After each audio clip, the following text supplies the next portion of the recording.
Okay, so we know that today's character is Habakkuk. In order to put him on our timeline, I thought we would just come back to our divided kingdom zoomed in section. So if you weren't watching with us the other day, essentially what you need to know is that the first king of Israel was Saul. By the time it got to Solomon and he passed away, things went wrong and the kingdom divided in two. The northern kingdom, where we get to today, has already finished and they have been exiled to Assyria. Today, Habakkuk was prophesying, and his story, his time, comes on the southern kingdom, the kingdom of Judah. So we've talked about Elijah, we've talked about Isaiah, we've talked about Jeremiah, and today we've got Habakkuk. Now he comes really, really close before the exile, because he was asking his questions of God only about 20 or so years before the Babylonians came and exiled the people of Judah, the southern kingdom. Now the book of Habakkuk, as we know, is a minor prophet book because it's really short, only 3 chapters, and we can read it in the book of Habakkuk. Unlike these other prophets who were either telling the people this is what God says, or they were complaining about the state of the people, Habakkuk's book is a little bit different, because what he's doing in his book is he's looking around at the situation and the state of play in Judah, and he's saying, this is awful. There's violence, there's injustice, the leaders are corrupt, things are not good.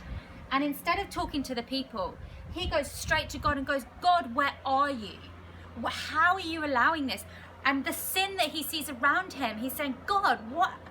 You must do something to stop this sin. And God says, I will do something. What I'm going to do to sort out and deal with the sin of the people of Judah in the southern kingdom is I'm going to send in the Babylonians to overthrow them and to take them into exile. Whoa.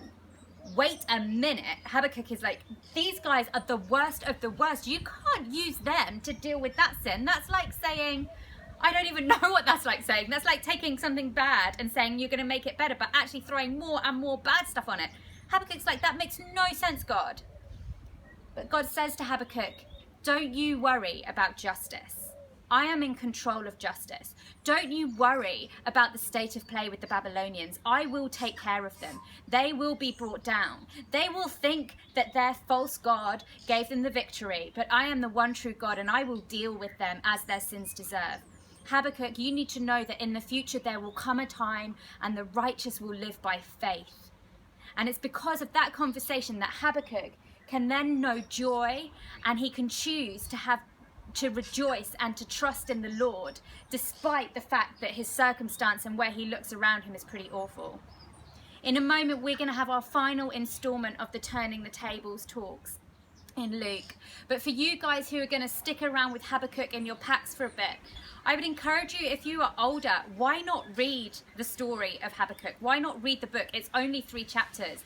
And you might find, as you think about it, what are some scenarios in my life today where I look around and I see injustice? I look around and I see things that aren't as they're supposed to be. Recharge, you guys really recently have been looking at Micah 6:8 and this whole theme of justice and mercy.